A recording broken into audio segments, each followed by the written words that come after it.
Good morning, guys. I promise I am not hiding in the back of a building. Well, I kind of am, but just, out of sight, out of mind, just kind of relaxing. Sorry, motion sensor's going on in my house. We better get over there. Just joking. So we've been covering some pretty routine stuff lately, and it's all part of just getting the right mindset at the right time of the year. January, everyone sets all these goals, most of them unattainable, but a lot of people make some good money off of it. Think about the gyms. How many memberships do they spike in the beginning of the year because we're all just trying to do the right thing? But the one thing that you have to maintain, not only throughout the year, but your entire driving life, is traffic safety. So I'm going to spend the next week, 2 weeks going over basic stuff. We're going to sprinkle a few things in. We got to go see our animals. We've got to talk about a few recruitment efforts that are taking place here in the community. But today, it's the basic of wearing your seatbelt. What does the law say specifically? And I really got to give a shout out to a viewer that sent me an email. I like kind emails, believe it or not. And I got an email going, Steve, the way that you break it down like we're talking in the car together, we really appreciate that. But can you do one extra thing for us? You mention the law, but can you break down the law each time if there is one? I appreciate that, and I absolutely will. And then they said, keep up the good work. You know what I call that? I call that PSP. Praise, suggest, praise. It's the proper way to communicate with people. If you want to maintain a relationship, if you want to keep things going, don't just demand things because you're not going to get a response from me. But when it comes to seatbelts, guys, it's the easiest thing we can do to keep ourselves safe. And I know you hear it, but let me explain this from an experience perspective. I've seen some gross, nasty things out on the roadway. Things that would make most people have to go to therapy for, because of just the nasty things of reality. What do I mean by that? I've seen what the body is capable of withstanding and not withstanding through some violent crashes. But it amazes me that most people walk away from the most devastating crashes as long as they're wearing their seatbelt. And a lot of people are like, it's my right not to wear my seatbelt. Yeah, you're right. But there's consequences if you don't, because driving is not a right, it is a privilege. You have the right to travel, right? But you can get up and travel to the fridge, you're fine. You can get up and travel to the mailbox with these beautiful legs right here. But when it comes to operating a motor vehicle, that's a privilege, and there are rules you have to follow: license, registration, insurance, all that jazz. But when operating that car, you are required by law to wear your seatbelt. That law, 316.614 under Florida Statute, covers all things seatbelt usage. Now, we're not going to read this entire thing, but there are some key points in this that you need to be aware of. It's the policy of the state that enactment of this section is intended to be compatible with the continued support by the state for federal safety standards. All right?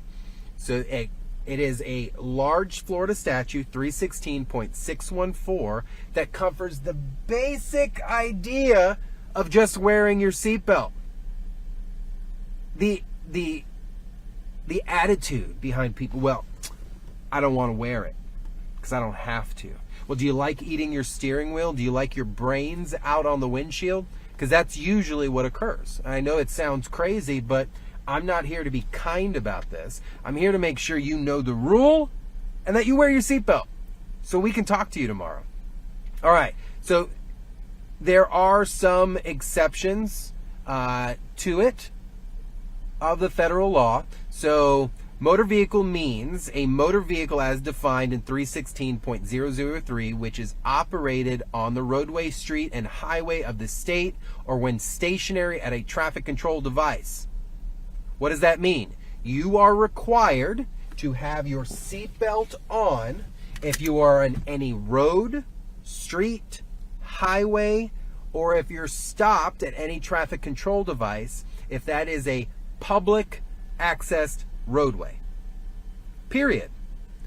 If you're in a parking lot and you're parked, totally different. But the second you get out on the street and you leave, you are required to have your seatbelt on. Well, I'm stopped at a stop sign. My car is not moving. Florida law didn't talk about your car not moving. It said, upon any public street, highway, or road, or even at a traffic control device on a roadway. We clear on that? All right. But the term does not include a school bus, a bus used for transportation of persons for compensation, so a mass transit, a farmer tractor, a truck having a gross weight rating of more than 26,000 pounds, obviously a motorcycle, a moped, a bicycle, or an electric bicycle. So now we segue into what is a safety belt. So I'm being as black and white in this topic as I can. All right. Safety belt means a seat belt assembly that meets the requirements established under federal requirements. Restrained by a safety belt means being restricted by an appropriately adjusted safety belt, which is properly fastened at all times when a motor vehicle is in motion or on a public roadway. Here we go. The nuts and bolts of this thing. It is unlawful for any person to operate a motor vehicle or an autocycle, I love Florida law, in the state unless each person under the operator of the vehicle or autocycle of the age of 18 years are restrained by a safety belt. So what does that mean? Florida law. Anyone in these front seats right here are required to wear their seat belt. And what is the requirement? So I'm the driver of this vehicle, right? Operating, driver's seat, left side. I don't care if you're 15 or 94. If you're in the front row of a vehicle, you're required to wear your seatbelt and to wear it properly. This is a properly worn seatbelt. I have my lap belt over. I have the chest strap over my shoulder here, and we're fastened. In the big grand scheme of things, this is so simple. But then we see the improper wear of it. This makes no sense to me. I'll never understand it, but the under the arm, all right? So for some, it's a comfort thing. You don't want to, maybe you've had a medical issue, or you have some type of history where wearing that makes you uncomfortable. Okay.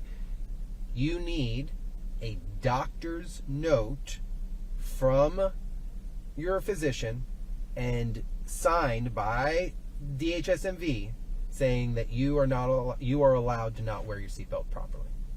Now, outside of the very small few of people who have an exception, why are we wearing it under our arm? Oh, well, I feel comfortable. I get you feel comfortable, but the movement you have here for comfort is the movement that's going to cause severe injury.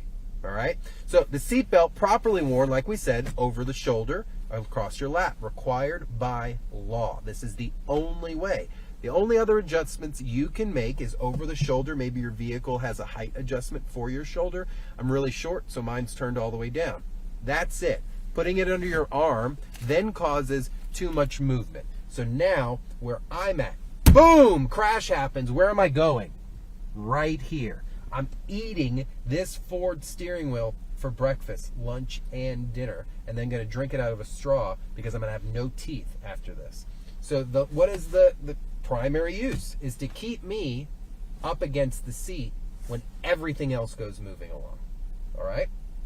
So any age, any person, passenger or driver, required to have their seatbelt on when in the front seat.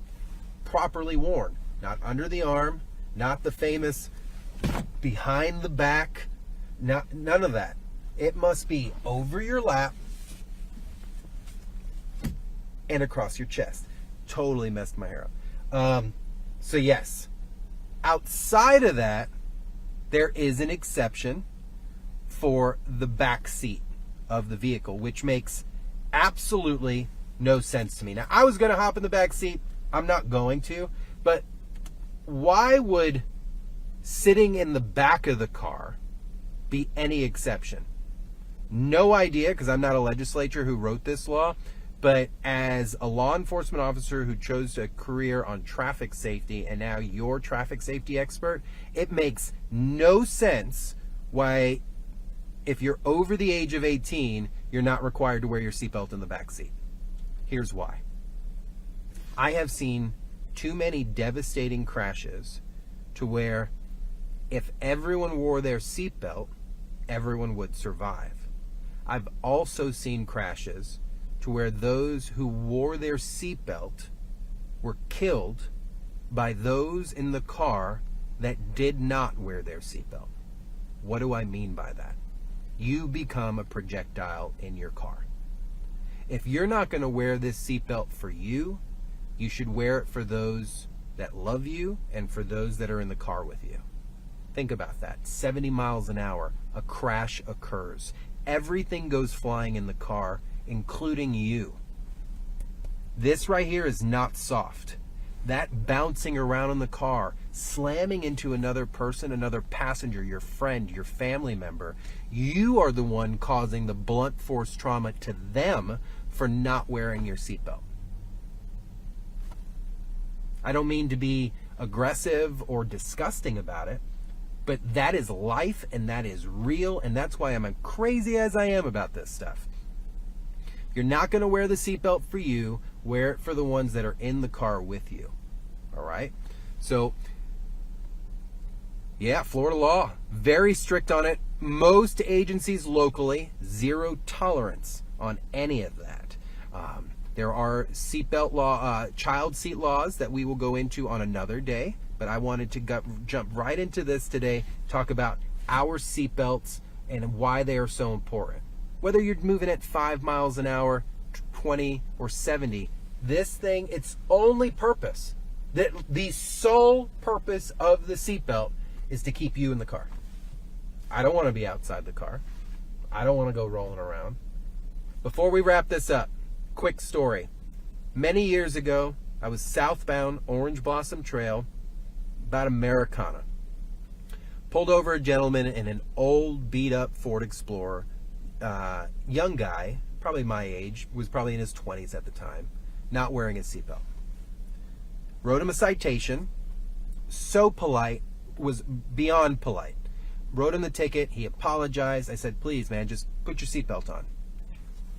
I kid you not. I kid you not. After I cleared that, he pulled out. I left maybe 2 minutes after him. Intersection just south would be Oak Ridge. That gentleman was T-boned by a car who ran the red light, flipped his Explorer, and he walked out of that Explorer. And he had his seatbelt on. The ticket still sitting up top. Yes, was that education through enforcement? Absolutely. But that enforcement, it worked. Because he left there wearing his seatbelt. And if maybe I wouldn't have stopped him, maybe that crash would have happened. And his injuries would have been life-changing. So I know it's cliche. You're getting talked to about this guy who thinks he knows what he's talking about and blah, blah, blah. But I'm telling you, the idea of wearing your seatbelt is not a cliche one. It's one that's just making sure you're safe. You don't know what your car is going to do sometimes. You sure as heck don't know what these other drivers are going to do. And I just want you to get home safely and without a ticket.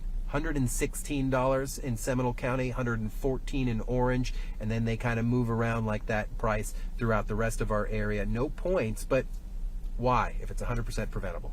All right, guys, 316, Florida Statute 316.614 under the Florida Statute covers seat belt usage, the do's, the don'ts, and the definition. But at the end of the day, you should not be moving your car at all unless your seatbelt is attached. I love you guys. Be safe. See you on the other side.